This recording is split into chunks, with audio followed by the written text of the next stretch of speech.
Hi guys, how are you doing? Just thought I'd make a quick video. It's like a tutorial, this video. I don't think I do many tutorials, but I used to do a while ago when I was in my band rehearsal room when I first started out doing videos. That's what my channel was originally for. I should probably go back to that type of style of doing things. It got good views.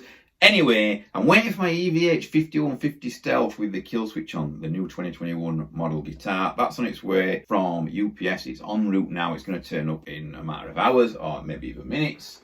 While I was waiting, I was playing my Driftwood behind. Well, it's not my Driftwood, it's just a lone amp. I was playing it, absolutely love that amp. And I made a quick video, put it on Instagram, and a guy on there, sorry I forgot your name, he asked me how I did the video. And basically I am using an irig, a cheap irig. It's not an expensive one. Whoa, it looks like this. Okay, it's super cheap, super affordable. Not sure how much this is. 30 quid rings a bell, but I could be absolutely completely wrong.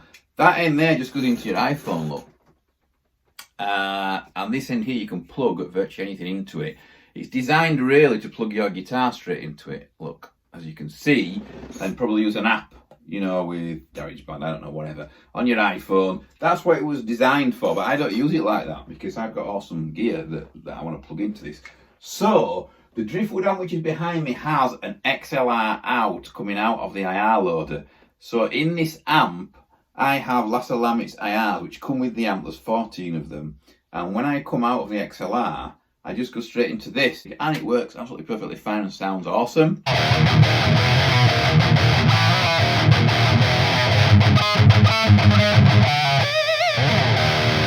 That's how I did that video. There's numerous ways you can use this. I don't do my YouTube videos this way. It's a handy way, a quick way of doing it. It's ideal for Instagram. You could do YouTube videos with it, but I prefer to go into the interface. Or if I'm using an amp, I usually go into the 2-notes captor X here behind me. The Driftwood is awesome, and the reason I like it so much is because of the IR loader, and I can use it in this manner and do tons of quick videos for you guys.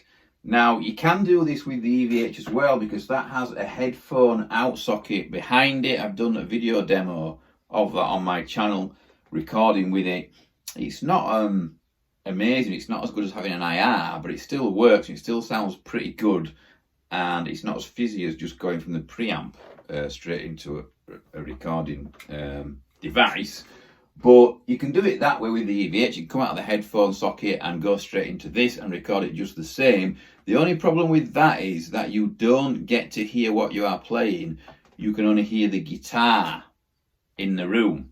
Like it wasn't plugged into anything. The Driftwood's different, it's got an IR in it, and I can use the Hessel cab down here, and I can hear what the tone sounds like and play and hear the gain through the cab, but the same signal with the Lassa Lamit IR is going into the phone at the same time, so you're hearing that version, I'm hearing the version of the tone out of the cab, if that makes sense.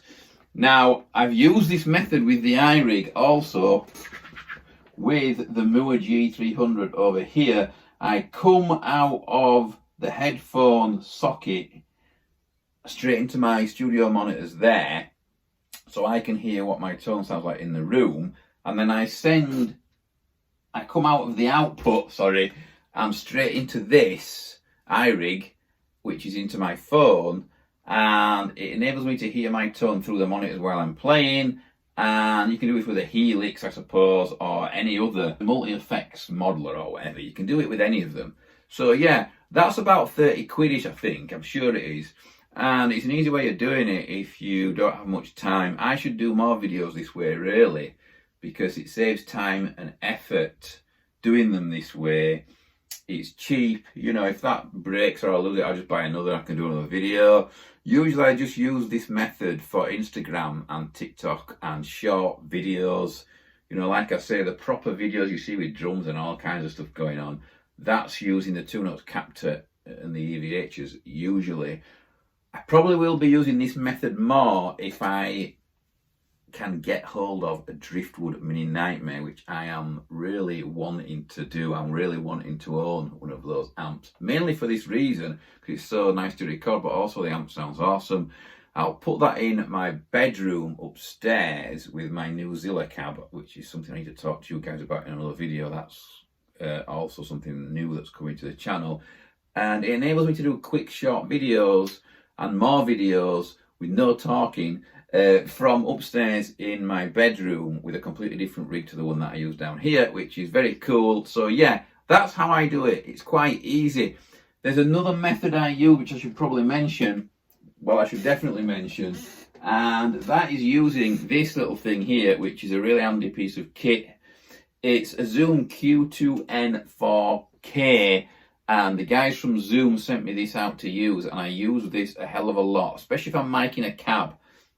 You can go straight into that little, the red socket there with the SM57, but you could also go, like I say, providing you've got the right cable, you can go from the headphone jack of, say, something like an EVH straight into there, or the Driftwood XLR out straight into there, or the MUI G300. The same way that I've told you how to use the irig, you could use this little thing, and it's super, super useful. Obviously, the iPhone you can just upload straight away, and you can edit it there and then on your phone, so that's really cool. This thing, you'd have to send it kind of to your Mac, probably, to edit it and everything. But it's still a handy tool, and like I say, usually I use this with an SM57 down there, and I have another camera here so you can hear the audio in the room. If you've heard a demo where it switches from SM57 to cam mic, then that's how I've done it. I'm using this little handy device here with an SM57, and I might up cam straight into it. Another cool thing about this camera is that it has a built-in limiter, and you can set the limiter so it's not distorting. If you put it on auto, actually, it does it all for you. It doesn't distort, it doesn't clip, and you get really good audio from this. It's not really about what you see visually with this camera, even though it is a camera. It's more about the audio. The audio quality is brilliant. The mics on top I don't use that much, but they're fantastic. Again, you can record live bands with this, your own band or whatever, and the audio quality going into these mics is absolutely fantastic. So that's two ways of recording a YouTube video, Instagram video, TikTok video, anything like that. It's the quickest ways that I know of doing it. Some guys didn't realise this is possible. If you have an old iPhone with a jack socket on, you can put an SM57 straight into the headphone socket and actually record into there when you press record on the video like you normally would, but you have a mic going into there, and you can record that way too. Just got to make sure that it's not clipping or anything like that, so you'd have to do like a test run first. But they are the easiest, quickest, simplest ways of recording a TikTok, Instagram or YouTube video that I know of, and they're what I use, and I'm doing okay. So yeah, hope that helped. Please let me know in the comments what you think about this video. Also, if you have any other ways that you know of recording or that you use, please put that down in the comments as well. Some guys use a mixer before they go into their phone. Obviously, some guys do a live streaming and they will use something. Zoom have something like the P8, I think it is, and that can go straight into your phone. You can do a live stream and you can record multiple things, either 2 or 3 people all talking to each other, or 2 or 3 amps, I suppose, if you want. So that's pretty cool. They're the only methods I can think of, and the quickest ones. Obviously, if you're doing a proper, immaculate, all fluff style YouTube video, then you would record into your interface with mics, and you would match up the audio. If ever you see any videos by me or anyone else for that matter that are a bit out of sync, that's because the audio and the video have got a bit out of sync somewhere or not matched up quite right. I had one video that was synced perfectly, and I even went back and rechecked it, and then when I put it up on YouTube, for some reason it was out of sync. I don't know what the hell happened there or how that could possibly happen, you know. If you're going to edit anything, you don't have to spend tons of money on video editing software. There's tons of stuff out there to use.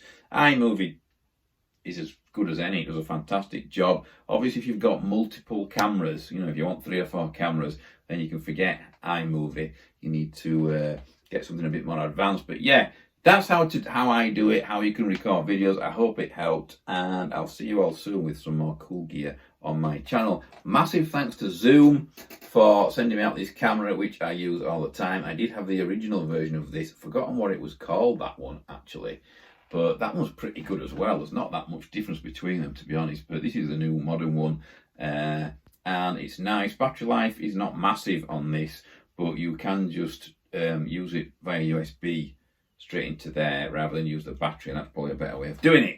Thank you very much for watching. Like I say, comment below, like the channel, I don't know, do what you want. If this video has been useful and you want to see more videos of how I record stuff and how I actually put videos together, then let me know below. Let me know below, and I will make some more videos telling you how I record stuff, what process I go through, and all of that business. You know, I'm not shy about giving out my settings on YouTube or anything like that. Like some guys, I don't care, you can have them, you know, that's what I'm here for, to help. As far as the mower goes and some of my amp captures, what I've done, people keep wanting to share those, and there's nothing behind it. The reason I'm not sharing them is just simply because I never plug the damn thing in via USB for any reason at all to use the Mower Studio, and I have no idea how to share my tone captures. Some people share them and actually get paid for people to download them. I should probably do that, so then that would help the channel. Obviously there's some kind of money coming in, but yeah, I don't know, I'm waffling now. I'll see you all soon. Thanks very much.